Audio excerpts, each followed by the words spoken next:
सर्व दुखणं आजार ओढून काढेल हा पॉवरफुल देसी उपाय आणि अगदी घरगुती उपाय आहे। एकही रुपया खर्च होणार नाही। बऱ्याच वेळा आपल्याला जॉइंट पेनचा त्रास असतो, गुडघेदुखीचा त्रास आहे किंवा हातापायाच्या नसा आकडल्या असतील, हातापायाला अचानक मुंग्या येतात, हातपाय आकडल्यासारखे होतात, तर असे जे प्रॉब्लेम असतात ना त्यामुळे खूप जास्त उठायला बसायला किंवा चालायला त्रास होतो।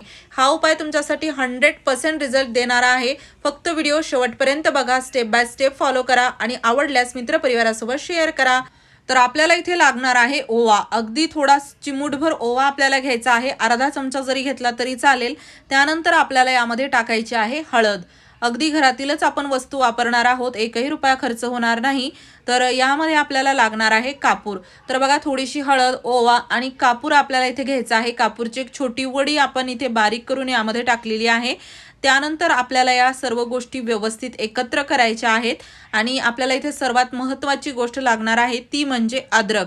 आणि हो, तुम्ही हा व्हिडिओ कोणत्या गावातून किंवा शहरातून बघत आहात ते मला कमेंट बॉक्समध्ये नक्की सांगा, जेणेकरून माझा व्हिडिओ कुठे कुठे पोहोचला मला ते कळेल।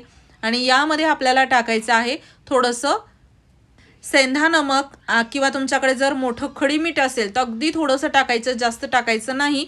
आणि त्यानंतर सर्व या गोष्टी एकत्र करायच्या आणि आपल्याला अद्रक घ्यायची आहे। अद्रक मी स्वच्छ धुवून घेतलेली आहे। अद्रकचे आपल्याला काप करायचे आहेत, पातळ असं स्लाइसमध्ये याला कट करायचं आहे, बारीक तुकडे करायचे नाहीत। बघा यामध्ये ज्या आपण गोष्टी घेतलेल्या आहेत तर त्यांचे गुणधर्म असे गरम आहेत, गरम गोष्टी आहेत ज्या की आपण मसाल्यामध्ये देखील वापरतो। आणि यामुळे कसं, जसा हातपायामध्ये जसं नसा आकडल्यासारखा त्रास असेल किंवा गठियाचा त्रास आहे, तर हे त्रास जे आहेत गुडघेदुखी किंवा सहज टाचदुखी म्हणा, थोडंसं चाललं की पाय दुखायला लागतात, हे त्रास खूप लवकर असे बरे होतात। तर यासाठी तुम्हाला जसं हेल्दी लाईफस्टाईल देखील ठेवावी लागेल, तुमचे जे खाण्यापिण्याच्या गोष्टींकडे लक्ष द्यावं लागेल, पौष्टिक आहार घ्यावा लागेल, बाहेरचं खाणं टाळा आणि त्याचसोबत हा घरगुती उपाय करा। तर आता इथे बघा अद्रकचे आपण असे स्लाइस कट केलेले आहेत, काप कट केलेले आहेत। तर यामध्ये सर्व गोष्टी एकत्र टाकून तेल टाकायचं आहे। तेल इथे तुम्ही एरंडीचं तेल वापरा, जर तुमच्याकडे एरंडीचं तेल नसेल तर तुम्ही इथे वापरू शकता मोहरीचं तेल म्हणजे सरसोचं तेल, या दोन्हीपैकी किंवा जे गरम तेल असतात ते आपल्याला वापरायचं आहे। कोकोनट ऑइल, खोबरेल तेल थंड असतं तर ते वापरायचं नाही, तर तिळाचं तेल इथे तुम्ही वापरू शकता। तर यानंतर आपल्याला हे तेल टाकून मिक्स करायची पेस्ट आणि आपल्याला लागणार आहे गव्हाची कणिक। बऱ्याच वेळा आपल्याकडून गव्हाची कणिक जास्त मळल्या जाते, आपण एक्स्ट्रा आहे म्हणून ठेवून देतो आणि तशीच ती काळी पडते, तर त्याचा देखील तुम्ही इथे वापर करू शकता। खराब पीठ असेल त्याची थोडीशी कणिक मळून घ्या किंवा चांगल्या पिठाची देखील थोडीशी कणिक अशी मळून घ्यायची आणि हाताने आपल्याला याला पसरवून घ्यायचं आहे। जाडच ठेवायचं, पातळ करायचं नाही।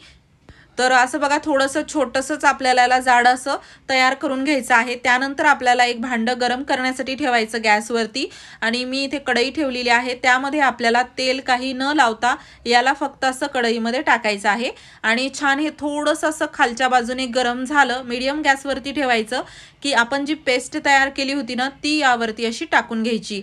तर आता बघा ही पेस्ट आणि जे तेल शिल्लक आहे यामध्ये ते आपल्याला असं टाकायचं आहे आणि हे एवढा जो आपण कणकेचा भाग तयार केलेला आहे त्यावरती एवढा पेस्ट पुरेशी होते।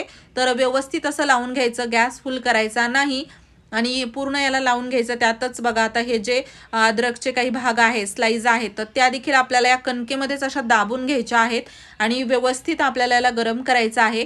अगदी खालचा भाग आपल्याला जाळून टाकायचा नाही, लो गॅसवरती मीडियम गॅसवरती आपण याला गरम करायचं, जेणेकरून काय हे अद्रकच्या स्लाइस म्हणा किंवा ह्यामधील तेल किंवा या टाकलेल्या गोष्टी पूर्ण अशा कोमट गरम होतात छान। आणि त्यानंतर आपण गॅस बंद करायचा आहे। याला आपल्याला दोन्ही साईडने भाजायचं नाही, अगदी एकाच साईडने भाजायचं, दुसरी साईड कच्ची ठेवायची। आणि हा खूप जुना असा उपाय आहे, यामध्ये नवीन असं काहीच नाही। तुम्ही जर तुमच्या घरातील वयोवृद्ध माणसांना विचारलं तर ते तुम्हाला सांगतील की अगोदर असंच गव्हाच्या कणकेला थोडंफार असं भाजून तव्यावरती हा उपाय करून अगदी तुमचं जे त्रास आहे, जसं की हातपाय मुरगळला असेल, कुठे हाड दुखत असेल किंवा गुडघेदुखीचा त्रास म्हणा, टाचदुखी, तर त्यावरती हे असं लावलं जायचं। तर त्यामुळे खूप असे आजार बरे व्हायचे। त्यावेळेस काही असं जास्त फॅसिलिटीज नव्हत्या औषध गोळ्यांच्या, तर घरगुती उपायानेच रिझल्ट मिळायचा। त्यामुळे हा उपाय खूप छान पॉवरफुल आहे, एकदा करून बघा। तर आता बघा एक साईड आपण छान भाजून घेतली, आता यामध्ये टाकलेली जी अद्रक आहे ना ती आपल्याला काढायची आहे आणि ती का काढायची, कशी वापरायची ते आपण बघणार आहोत सुरुवातीला। त्यानंतर या गव्हाच्या कणकेचा कसा वापर करायचा ते बघूयात। आणि हो, चॅनलवरती नवीन असाल तर नक्की चॅनलला सबस्क्राईब करा. असेच नवनवीन व्हिडिओज मी तुमच्यासाठी घेऊन येत राहते. तर यामध्ये आपण गव्हाच्या कणकेमध्ये कसं याला रोवून असं दाबून ठेवलं होतं, तर यामुळे खूप छान हा भाग पूर्ण जो आहे तो वरच्या साईडने देखील गरम होतो, खालची बाजू तर गरम आहेच, त्यासोबतच यामध्ये अद्रक जी आहे ती देखील खूप छान गरम होते, मऊ होते. आणि हळद आणि बाकी गोष्टी यामध्ये तर टाकलेल्याच आहेत आपण. तर बऱ्याच वेळा कसं लहान मुलं इकडे तिकडे पडून येतात, हातपाय दुखायला म्हणतात, किंवा अचानक हातपाय थोडासा कुठे पडल्यामुळे सुजतो, अगदी जखम नाही, फक्त सुजलेला जो भाग असतो, तर ते सूज कमी करण्यासाठी किंवा दुखणं कमी करण्यासाठी तुम्ही ही जी गरम झालेली अद्रक आहे ना ती यावरती अशी ठेवायची जिथे तुम्हाला त्रास आहे त्या ठिकाणी. आणि त्यानंतर आपण एका कपड्याने बांधून घ्यायचं, जेवढं सहन होईल तेवढं गरम ठेवायचं, थंड ठेवायचं नाही, थोडंसं कोमट असं हे आपल्याला ठेवायचं आहे.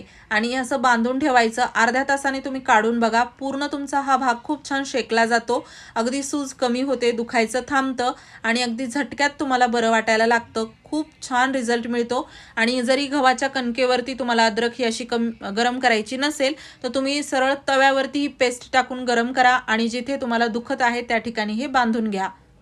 आपण हे गव्हाच्या कणकेमध्येच टाकलं कारण की 2 in 1 आपला इथे हा फायदा होणार आहे. कारण की कसं होतं, गुडघ्याचा जर त्रास असेल तर तो देखील या गव्हाच्या कणकेने खूप छान बरा होतो. तर हे बघा, आता गुडघ्याचा त्रास आहे तर त्यासाठी काय करायचं, हा जो गरम भाग आहे म्हणजे खालची साईड नाही, वरची साईड जिथे आपण पेस्ट टाकलेली आहे, दोन्ही साईड छान गरम झालेले असतात. तर जेवढं तुम्हाला गरम वापरता येईल तेवढं गरम ठेवायचं आणि लगेचच एक जाड कपडा असा बांधून घ्यायचा, म्हणजे हा भाग खूप छान शेकला जातो. यामुळे ब्लड सर्क्युलेशन चांगलं होतं, तुम्हाला अगदी बॉडी रिलॅक्स झाल्यासारखी वाटेल, काही मिनिटातच तुम्हाला आराम वाटेल, सूज कमी होते, दुखणं थांबतं. आणि काही दिवस तुम्ही जर हा उपाय केला तर कायमचा तुमचं हे आजार म्हणा, काही दुखणं म्हणा, ते देखील बरं होऊ शकतं. पण जसं की मी म्हणलं, तुमच्या खाण्यापिण्याकडे देखील लक्ष द्यावं लागेल, पौष्टिक आहार घ्या, नक्कीच तुम्हाला याचा 100% रिझल्ट मिळेल. वेळोवेळी व्यायाम करा थोडाफार. संध्याकाळी झोपण्या अगोदर जर हा उपाय केला तर अगदी जे आपल्याला दुखण्यामुळे झोप येत नाही तर रिलॅक्स झोप लागेल, एवढं छान तुम्हाला वाटेल. त्यासोबत कसं ब्लड सर्क्युलेशन झालं की हातापायाला मुंग्या येणं बंद होतं. आणि जर पायाचा खालचा भाग दुखत असेल ना, हा किंवा खालचा, तर त्या ठिकाणी देखील तुम्ही याला असं बांधू शकता, खालच्या बाजूने याला बांधायचं. गव्हाच्या पिठाचा असा तुम्ही एकदा नक्की उपाय करा. तुम्ही अगदी हा नवीन, जसं की म्हणलं, उपाय नाही, कुणालाही विचारलं तरी खूप प्रभावी याचा रिझल्ट आहे. सूज नाही, पण थोडंसं चाललं की हातपाय दुखत असतील, बॉडी पेन होत असेल तर थोडंसं एरंडीचं तेल घ्यायचं, त्यामध्ये टाकायचा कापूर आणि थोडंसं त्याला कोमट करायचं आणि त्याने मालिश करायची. तुम्हाला अगदी रिलॅक्स झोप येईल, एवढा छान आराम मिळतो. आणि हो, व्हिडिओ थोडासा जरी आवडला असेल तर व्हिडिओला लाईक करा, शेअर करा, चॅनलवरती नवीन असाल सबस्क्राईब करायला विसरू नका. व्हिडिओ पाहिल्याबद्दल धन्यवाद.